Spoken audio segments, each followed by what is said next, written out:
No programa da minha casa de hoje, eu recebo e converso com a professora Andréia Dias. Ela que tem o projeto Contar para Encantar, que já está na segunda edição. Vamos conversar um pouco sobre o projeto, falar da importância da literatura e os desafios que os contadores de histórias têm para manter essa tradição viva. E você, já contou uma história hoje? E a Cozinha do Benedita dessa semana vai ser transmitida de um lugar especial, o Tribo do Café. Você conhece? Sabe onde fica? A proprietária Thalita te ensina a preparar uma maionese de abacate. É hoje, no programa da minha casa.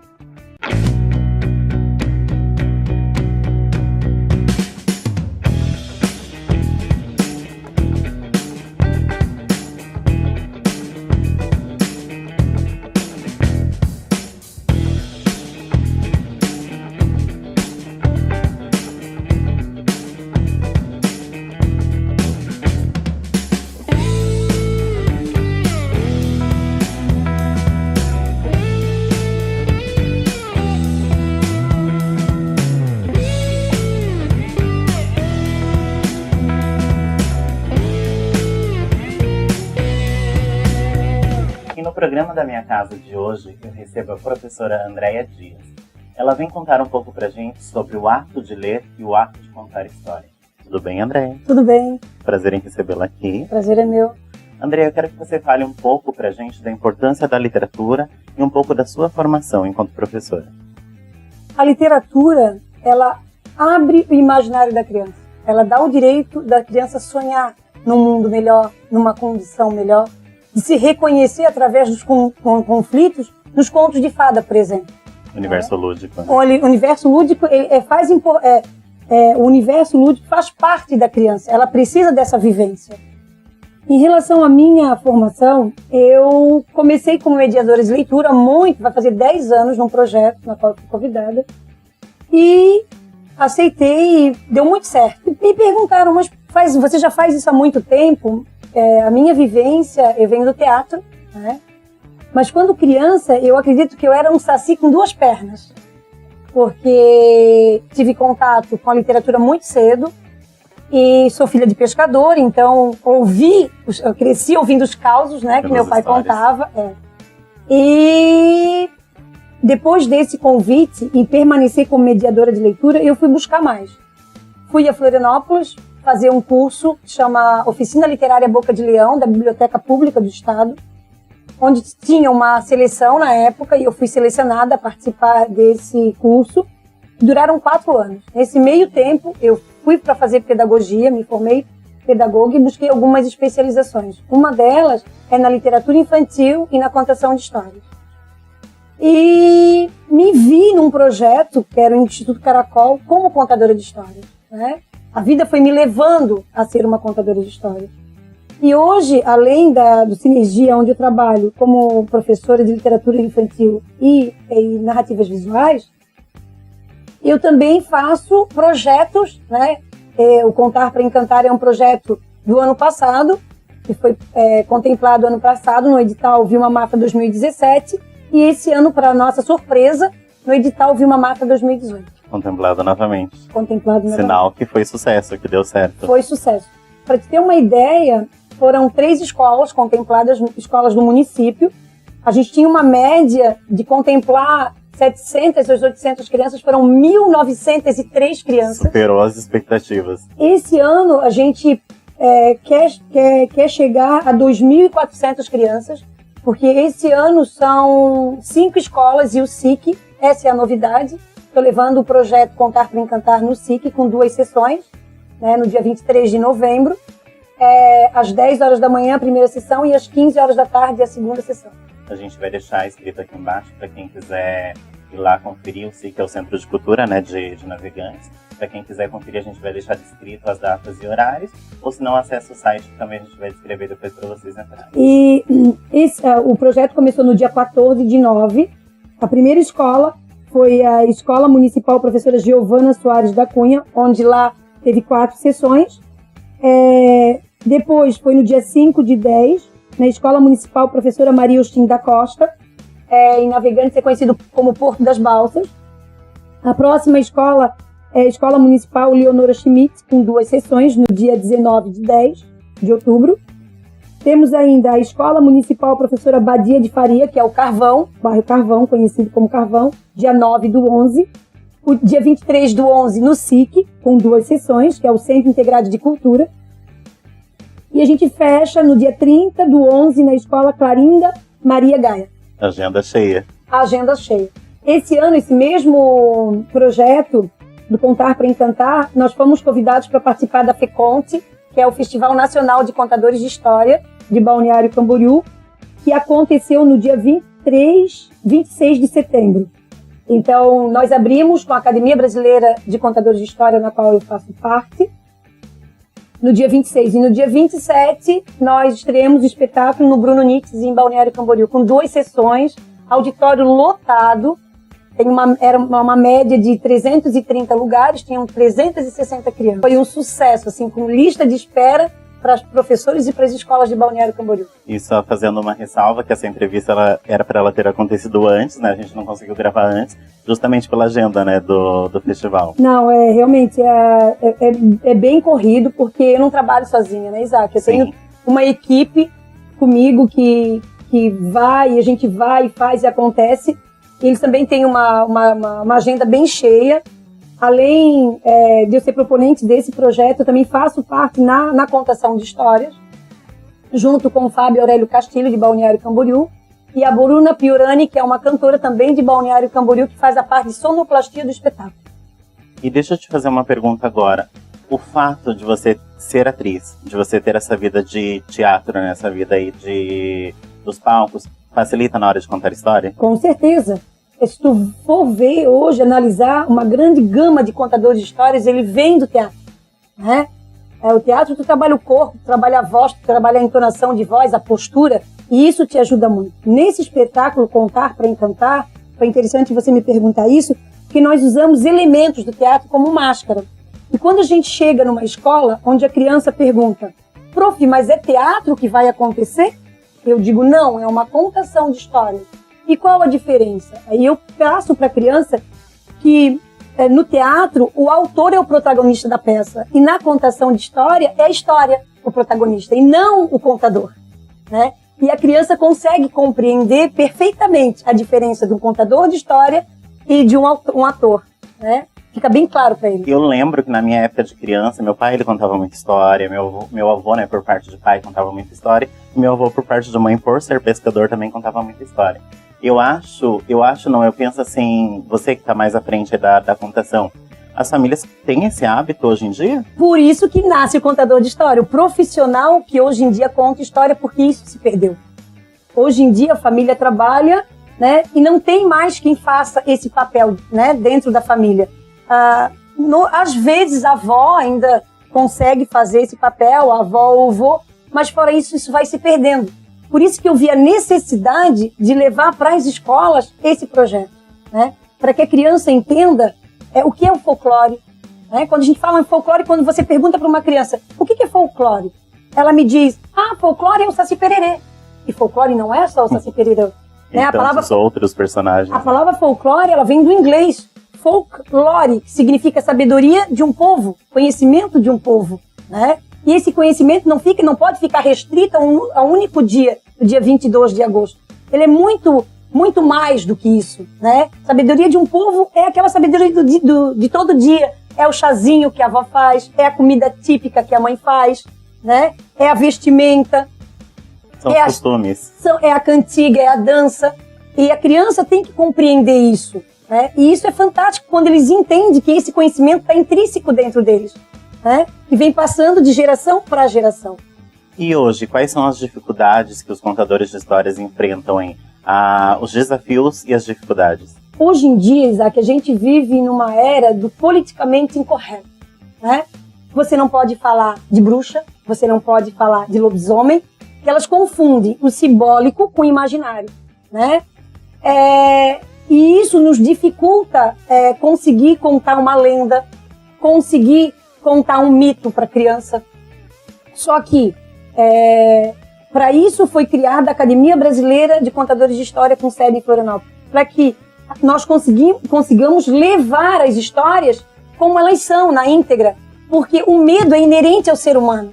toda criança, ela precisa lidar com os conflitos da vida. Nunca se ouviu falar em tanto suicídio, né? Na tenridade, crianças com 9 anos se suicidando. Nunca ouviu falar-se tanto em crianças com 9 anos com depressão. Por quê?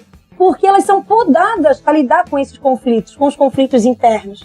Se ela não conhece um monstro, se ela não conhece o bicho papão, se ela não conhece o lobo mau, quem é o lobo mau na nossa época, né? O que ela vai encontrar, né? Os desafios que ela vai encontrar enquanto adulto. Exatamente. Então, isso vai se perdendo e a criança vai começando a ficar cheia de bloqueio, né? E tem uma hora na vida dela, se esses portais não forem abertos e tratados, né? Vai ser, com certeza, um adulto problemático. Com Sim. certeza, uma criança que não vai ter visão de futuro, que vai ficar com medo de tudo, né? Não vai querer sair na rua. Olha a síndrome do pânico aí. De fato. E deixa eu te fazer uma pergunta agora, porque a gente vai para um rápido intervalo. Nós vamos voltar ali com o projeto Contar e Encantar. Eu quero te perguntar, você conhece a Tribo do Café? Não conhece? Não conheço. Então você vai conhecer. Essa semana, a gastronomia do Benedita Studio, que é do chefe Michael, ele foi conhecer esse novo espaço, o Tribo do Café, que é um espaço voltado à alimentação saudável, mais para o público vegano, vegetariano. E a proprietária de lá, a Thalita, ela nos ensinou a fazer uma maionese de abacate. Então a gente vai lá pro quadro do chefe Michael na cozinha do Benedita. Daqui a pouco a gente volta com a Andrea para falar sobre o projeto. E a cozinha do Benedita Studio hoje está passeando por Navegante. Nós vamos conhecer uma cozinha bem alternativa aqui na cidade. É daqui a pouquinho.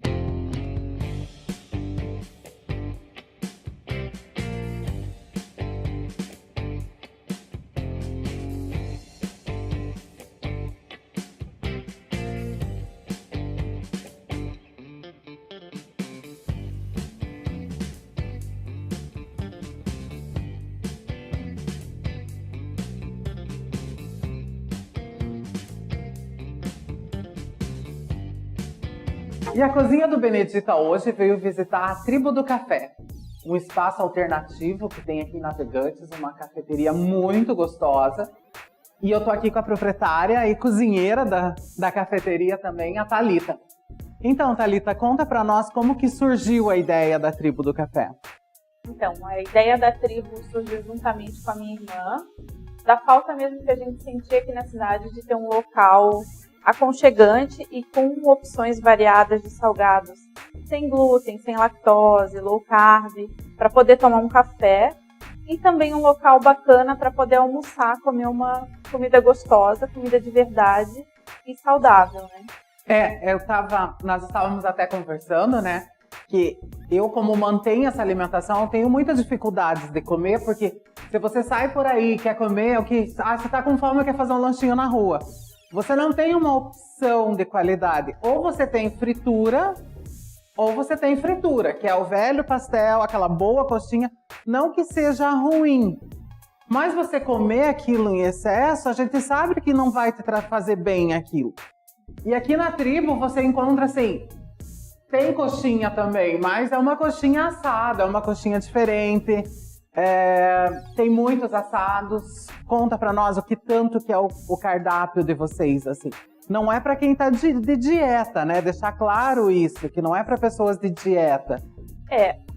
Pra pessoa que busca saúde num todo, né?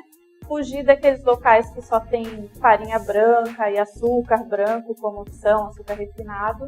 A gente tem opções integrais, né? A gente tem opções low carb para quem está numa dieta mais restrita de carboidrato também. A gente tem opção de leite vegano. O público vegano aqui na cidade é muito carente. Não tem nenhum local que eles possam ir e comer uma coxinha vegana, por exemplo, ou um salgado. E a gente tem opção. Basicamente esse público alternativo, né? Que a gente pode chamar, que é o vegano, é o vegetariano, ou até mesmo quem adquiriu essa alimentação sem glúten, sem lactose, sem algumas... sem refinado e sem gordura, né? Que a fritura acho que é um grande problema. Aqui na Tribo você encontra. Eu também estava olhando ali, eu vi que você, entre as bebidas, além do café, você tem o kombucha, né? Isso, novidade agora aqui na Tribo. A gente tem kombucha. O pessoal ainda não conhece muito, mas dá uma pesquisada na internet. Uma bebida prebiótica faz super bem acelera o metabolismo, desintoxica, né? Eu estava conversando essa semana com o Instituto Brasil Agosto e eles estão justamente trabalhando nesse processo de fermentação, de divulgação da fermentação, que é o kombucha, né? Que é uma coisa nossa, 100% brasileira, e ela substitui o refrigerante. Então é uma coisa muito interessante para quem quer conhecer, quer entrar nessa alimentação, vir conhecer o kombucha e conhecer o espaço aqui. Isso é uma bebida, um refrigerante fake, né? Mas é bem gostoso. Venham experimentar. E vamos falar outra coisa que é bem legal a gente comentar com as pessoas, é em relação ao sabor. Porque a gente sabe que, claro, a coxinha tradicional que a gente conhece, ela tem todo aquele sabor por causa da fritura, que a gordura dá esse sabor. E a coxinha que você tem, eu comi, eu não vi diferença nenhuma, achei fantástico, né? Que é uma coxinha assada. E todos os produtos seguem essa linha de não ter alteração diferentes de sabor? Então, nós não trabalhamos com nenhum tipo de fritura, é tudo assado e assim, tempero natural, né? Não usa nada de pozinho, de industrializado. E isso que é comida de verdade. É alho, é cebola, é pimentão e é com sabor, eu posso garantir para vocês. É como eu falo no meu quadro, né? Descasque mais e abra menos. Eu acho que não é a nossa questão como cozinheiros que somos, não é só uma questão de você servir bem, de servir uma comida boa. Mas acho que nós também temos esse envolvimento com o meio ambiente, essa preservação ambiental, né? Então, você, a partir do momento que você entra para uma alimentação saudável, é um leque de outras coisas que vem junto. Você não gastar muito lixo, você não gastar o óleo que tanto polui aí, né? E eu falei só das coxinhas e falei só dos risoles e dos pastéis, e enfim, de todas as doçuras salgadas que tem. Mas eu vi também que você tem bolo aqui, né? Tenho bolo também sem glúten, sem lactose. Tenho sempre uma opção de bolo low carb, que é sem farinhas refinadas, sem açúcar. São bem gostosos, o pessoal gosta bastante de prestígio. E o carro-chefe da casa, qual que é? Você diz de doce? É. Então, de doce, o que faz sucesso aqui bastante é o bolo de cenoura no pote, low carb, sem farinha, sem açúcar, e o bolo de prestígio também. E o salgado? Salgado, a nossa coxinha, que é a produção própria aqui de batata doce e frango. Olha, vocês têm que vir experimentar, que é bom mesmo. E o mais legal é que vem um acompanhamento que vocês vão aprender a fazer e vão ganhar daqui a pouco, na live que a gente faz toda semana. Você que acompanha nosso programa, continue acompanhando e você vai ver as lives. Eu falei na questão ambiental e hoje se fala muito em relação ao canudo, né? E aqui vocês já aderiram à campanha de não ao canudo? Então, a gente sempre... Antes a gente acabava colocando no copo, no começo. Agora a gente leva o canudo ou pergunta antes. E nós já encomendamos os canudos de metal também. Em breve chega aqui pra gente. A gente não vai mais ter o canudo de plástico. E é legal essa proposta e acho que todo mundo deve aderir, comprar o seu canudo, ter o seu canudo. Porque todas essas pesquisas e estudos mostram, né? Nós estamos numa cidade de praia que até 2050 vai ter mais plástico do que peixe no mar. Então, eu acho que essa é uma preocupação e a gente tem que se mobilizar e fazer alguma coisa. E o canudo é uma coisa tão simples, tão desnecessária, que eu acho que a gente abolir não tem problema, né? Então, quem quiser um canudo retornável de metal, a tribo vai ter aqui na Tribo do Café. E venham aqui, adquirem, compram seu canudo, levem embora. Tem um na bolsa, né, que é pequeno e é muito legal. Uma outra coisa que eu queria falar também, da questão das embalagens, que a gente se preocupa. Nós temos marmita para levar, mas tem alguns clientes assíduos até que a gente pede para trazer o pote de casa. A gente dá desconto na marmita para incentivar esse uso, né, de potes retornáveis e deixar o isopor, o alumínio, a marmitinha de plástico de lado. Muito legal a ideia e acho que todo mundo tem que aderir, né? Vamos proteger ao meio ambiente e não ao lixo. Com certeza. E Thalita, conta pra nós, então você vai ensinar hoje aqui no quadro, aquela maionese que acompanha todos os salgados, né? Isso. A gente tem uma maionese aqui que é de abacate. Muitas pessoas chegam assim, ai, maionese de abacate, né? Torce o nariz porque não gosta. Só que eu garanto que vocês vão gostar, a gente vai passar a receita. Ela é bem temperadinha, nem parece que é abacate. É saudável, a gente serve na nossa salada ou como acompanhamento dos salgados. E o pessoal tem se surpreendido bastante. Como o pessoal aqui pede bastante a receita, a gente fez essa parceria aqui para ensinar para vocês.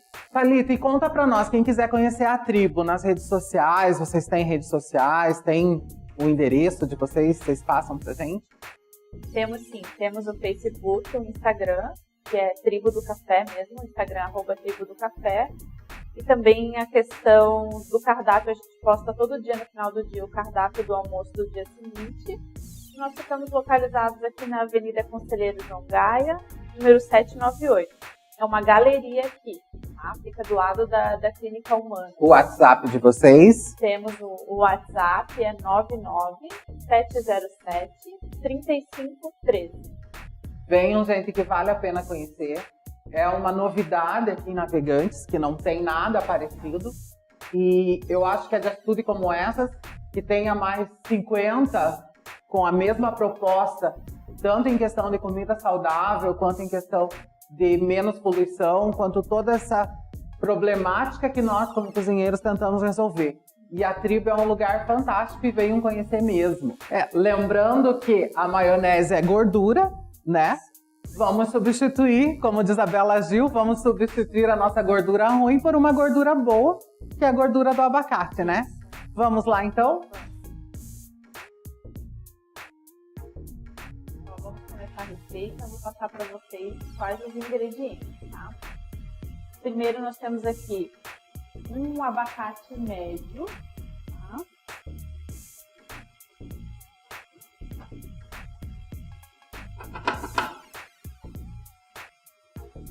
Depois vai água filtrada.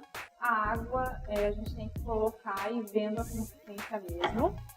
Vou colocar um pouco. Depois eu vou bater, ver se precisa de mais. Tenho aqui suco de um limão pequeno, espremido, tá? Temperinho, cebolinha e salsinha. Verdade. Depois eu vou colocar um dentinho de alho, não muito grande. Tenho aqui mais ou menos uns 50 ml de azeite de oliva. Esse aqui tem que ser o extra virgem, porque a gente vai consumir cru.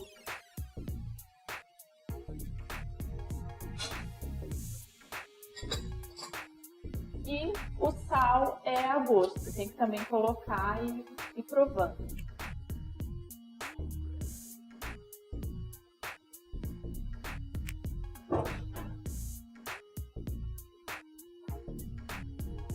Agora eu vou colocar para bater e depois eu vou provar e ver se precisa ajustar sal, se precisa de água, alguma coisa assim. É como uma maionese normal, você vai bater no liquidificador, não é verdade, Thalita? Isso, só que não precisa se preocupar em dar ponto, igual a maionese que se faz com óleo, ou aquelas tradicionais que faz com ovo. Essa daqui é o abacate mesmo que vai dar a cremosidade. Isso. E vocês vendem essa maionese aqui ou não? Não, nós servimos como acompanhamento das saladas e dos salgados, né? Uhum. Se de repente alguém quiser fazer alguma encomenda, a gente pode conversar. Estamos abertos à negociação, né? Mas eu sugiro que vocês façam, porque é bem fácil e saudável. E eu também sei que vocês trabalham com eventos, né? Se alguma pessoa que tem intolerância, que a família não pode comer alguma coisa, vocês também fazem toda essa produção para eventos, né? Isso. Quem quiser também encomendar para algum evento, nós temos várias opções, é só questão de conversar também, de salgadinhos assados, ou bolo sem glúten, sem lactose, sem açúcar também. E daí vocês pedem a maionese para ir junto. Isso. Vamos lá, então. Vou bater aqui.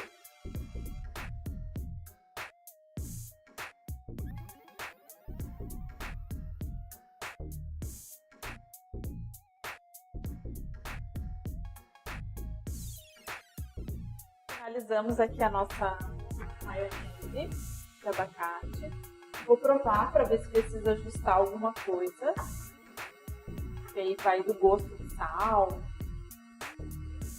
Tá ótimo. Então, o abacate, vocês podem usar qualquer tipo de abacate. O avocado, o abacate comum, o abacate redondo. Já fiz com todos e fica bom. E também dá para variar nos temperinhos, né? Eu já coloquei azeitona, já coloquei orégano, dá para colocar ervas hidratadas, ervas frescas, o manjericão. Dependendo do sabor que você queira, vai a criatividade da pessoa, né? Isso aí. E vocês viram, é bem fácil de fazer, é bem gostosa. É um produto nosso, um produto local. Aqui tá o nosso potinho da live premiada, quem ganhou. Conserva em geladeira depois, né? Acho que até uns 3 dias. Ela aguenta bem. Só que eu garanto que não vai durar 3 dias. E o nosso programa, o nosso quadro foi isso. A Thalita vai se despedir agora. Isso, eu convido vocês para virem aqui conhecer o nosso espaço, almoçar com a gente ou tomar um café. O endereço e o telefone vai estar aqui embaixo na descrição do vídeo, tá? O WhatsApp também. E venham nos visitar. Tchau. Façam essa maionese que vocês vão se surpreender com o sabor. Mais uma vez, obrigado, Thalita. Obrigado por abrir a sua cozinha, o seu espaço. E aguardamos a sua visita aqui, né? E até o próximo na Cozinha do Benedita. Obrigado. Tchau, tchau.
E estamos de volta aqui com a professora Andréia, contando um pouco sobre esse universo, né, dos contadores de história.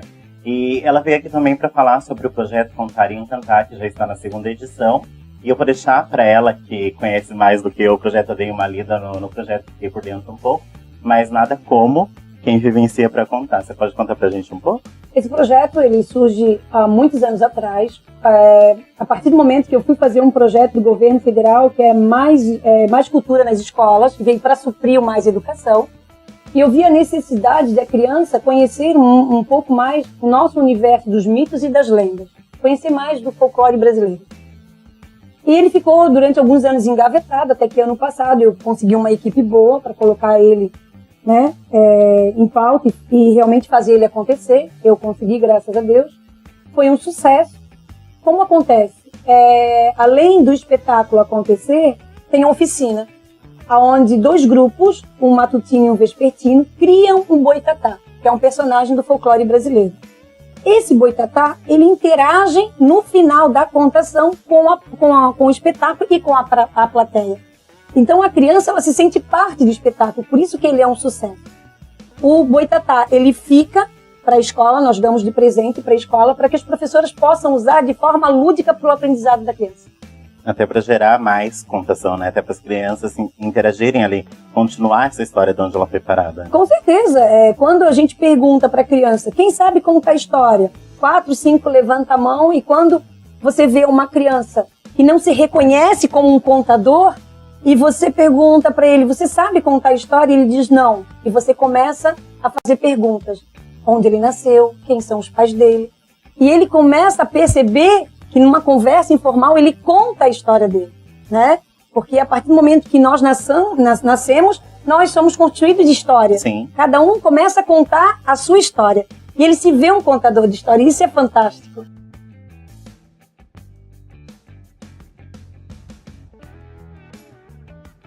Sim, e outra coisa também, assim, ó, que graças a Deus está se perdendo, aquela coisa mandada dentro da escola, né? No projeto literário, é o livro X que você vai ler, e às vezes a criança não está no momento para ler o livro X, ela quer ler o livro Y, né? E a professora, não, mas você tem que ver. Então tudo aquilo que é imposto, né, não faz bem para a criança, e a criança não vai ter um bom resultado em cima daquilo. Então, graças a Deus, hoje em dia a gente já vê a professora de sala de aula abrindo um leque de opções para a criança. Deixou de ser aquela professora conteudista. Exatamente. E, professora Andréia, mas ele só gosta de ler gibi. Eu ouço muito isso de mãe, deixa ele ler gibi. Deixa ele ler gibi, entendeu? Né? Ele tá na fase de ler gibi, daqui a pouco ele vai se descobrir lendo romance e outras, né? É importante que a criança comece a ler.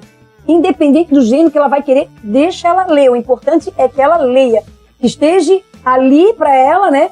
Mas não adianta a criança gostar de ler, mas não ver o pai e a mãe lendo, né?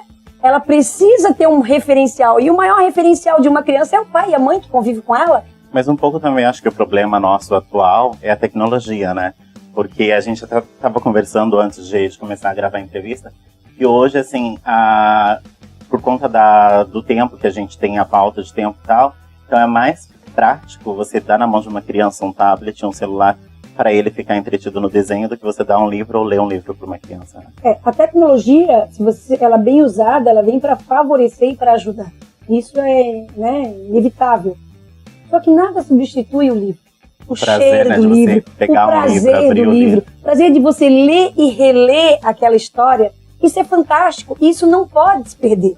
Consegue entender?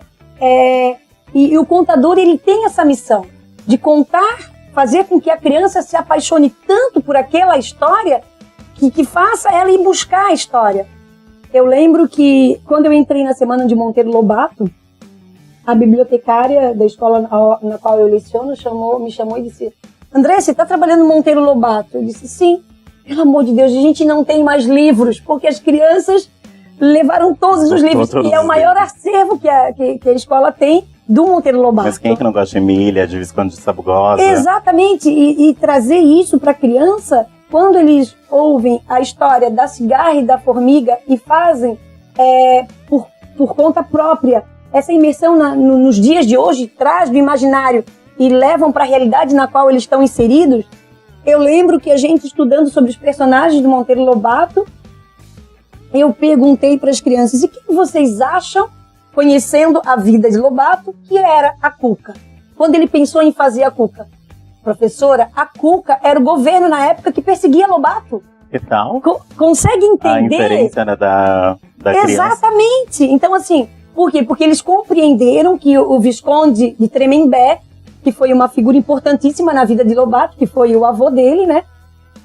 Fez parte da criação dos personagens de Lobato. Então ele usou como referência a vida dele. E quando eu dei para eles Hans Christian Andersen, que eles falaram, prof, o patinho feio era Hans.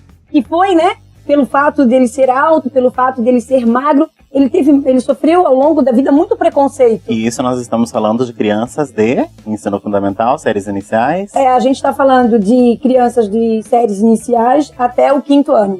Já com esse pensamento e conhecimento. Não, incrível. Eu encontrei uma mãe esses dias no SIC, numa reunião, a mãe, e eu falando com uma amiga minha sobre o projeto de contação de história na qual eu estou lecionando, e a mãe levantou, porque eu não tive como me apresentar no dia da reunião inicial dos pais, porque eu estava recebendo uma medalha em Florianópolis, uma premiação, e eu acabei não conhecendo, né, os pais dos meus alunos.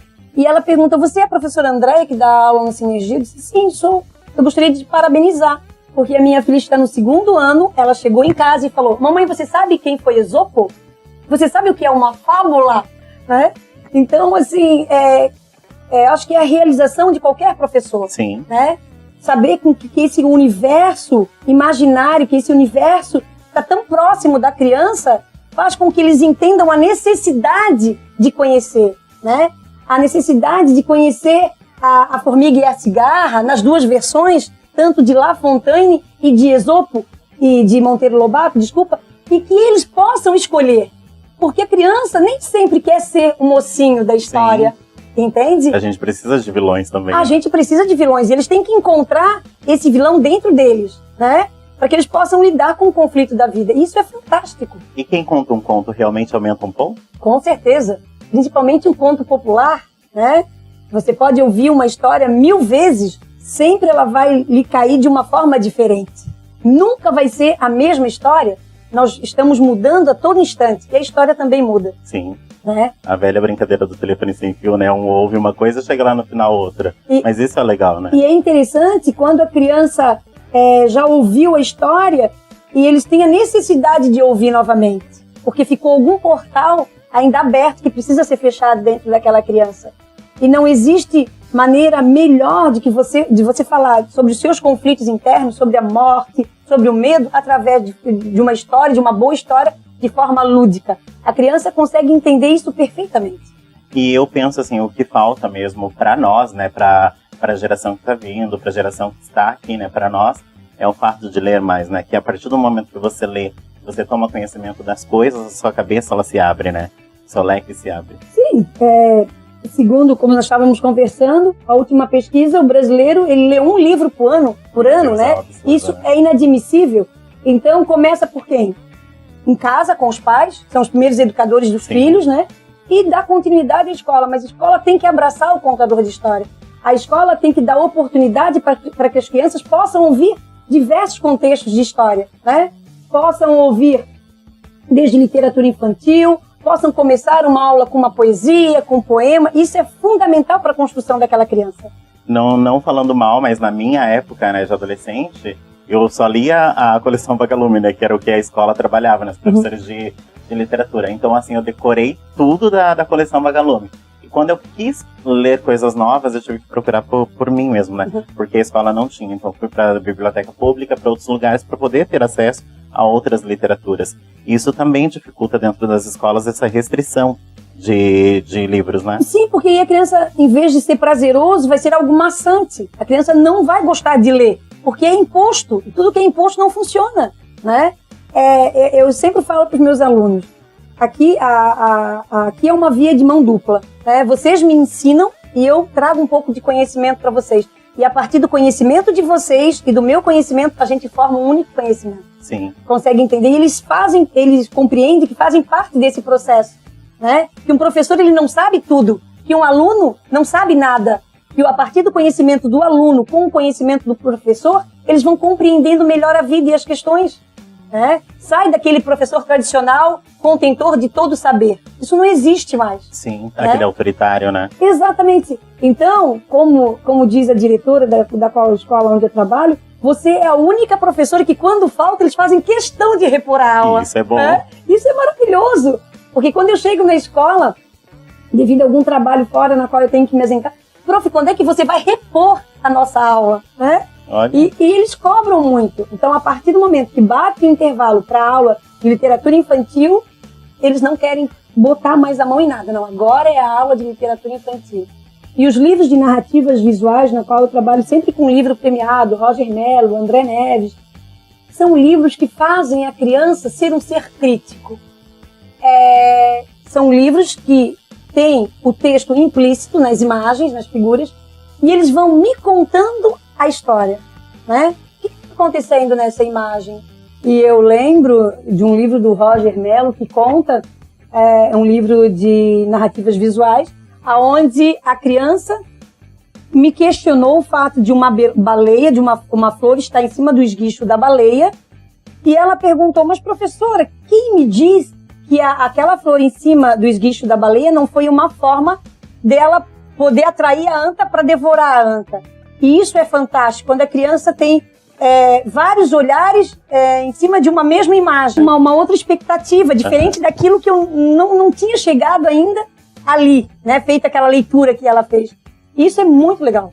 Então eu convido a toda a comunidade de navegantes para participar no dia 23/11. As professoras que tiverem interesse em levar os seus alunos, entrem em contato pelo e-mail contarpraencantar2018@gmail.com. Lá você manda o e-mail com o número de crianças, né, e a série que a criança está estudando, ou o ano que a criança está inserida, para que a gente possa ter um número certo, né, de crianças que irão assistir o espetáculo. Pela questão de lugares, né? Exatamente, a gente tem são 220 lugares, né, que o SIC tem disponível, e a gente não quer deixar nenhuma criança, né, sentar no chão e tal, que todas as crianças possam estar confortáveis para assistir esse espetáculo. Eu agradeço você, né, por ter aceito o convite, por estar aqui presente com a gente, nos dando essa aula de leitura, né, de literatura. Parabéns pelo projeto. Muito obrigada. Sucesso. Obrigada. Mais sucesso ainda, né, porque já é sucesso. E obrigado de coração. Eu que agradeço a oportunidade de estar aqui e falar um pouquinho desse projeto que está aí para a comunidade, né? E falar em cultura sempre é bom. Sim, sim. É maravilhoso, né? E se pudesse, a gente ficava aqui várias horas falando e fomentando a cultura, principalmente na nossa cidade. E que a nossa agenda cultural seja cada vez mais, né, assim. Cada vez maior, né? Sim. Mas para que os contadores de história, os artistas aconteçam, precisa de público, né? Precisa de mais projetos, né, fomentados dentro dos editais, que as pessoas vão nas reuniões do Conselho de Cultura, participem, que o cidadão comum, né, vá ver o que está acontecendo e participe das reuniões, porque é importante que a sociedade participe, né? Usar a rede social para o bem, largar um pouco da rede social, prestar mais atenção no que acontece realmente, né? Com certeza. Aí, principalmente na cultura, porque cultura nos deixa cultos, né? Um povo sem cultura é um povo sem memória. Sim. Né? E falar do Contar para Encantar, do segundo Contar para Encantar, é sempre um prazer. E para a gente terminar, eu posso contar Pode, eu tô esperando aqui do lado, já tô ansioso. Então vamos lá. Há muito tempo atrás, um casal seguia por uma estrada, quando a mulher avistou, num cantinho desprezada, uma criança chorando, que ali foi abandonada. A mulher ficou com pena e olhou o pequenino. Disse ao marido Jacó: vamos criar o menino, pois morrerá se deixarmos à mercê de um mau destino. E o marido respondeu: Maria, se é isso que você quer, vamos levar para casa, e seja o que Deus quiser. Foi, pegou o menino e entregou a mulher. E o resto agora que E o saber resto? a continuação. Tem que ir no dia 23/11 para ouvir o resto desse conto em literatura de cordel, que é do Saci, né? É uma história muito legal, diferente das que a gente conhece, das tradicionais, que o Saci vem do bambu, né? Essa é uma criança que é abandonada. E eu deixo uma mensagem para que as pessoas possam lembrar, né? E fazer as suas escolhas. Quantas vezes nós abandonamos o outro? Quando não damos amor, quando não damos carinho, quando não damos atenção. Quando não respeitamos. Quando não respeitamos, as nossas crianças estão sendo abandonadas, estão sendo trocadas, né, por um tablet, pelo celular, né? Até que ponto, né, a sociedade está disposta de continuar abandonando as nossas crianças? Obrigado, Andréia. Eu estarei lá, cobrindo tudo e vendo tudo. E eu saberei o final da história. Convido vocês de casa também para estarem lá no dia e acompanharem. E nós encerramos por aqui, direto da minha casa, o programa da minha casa, feito para você. Obrigado.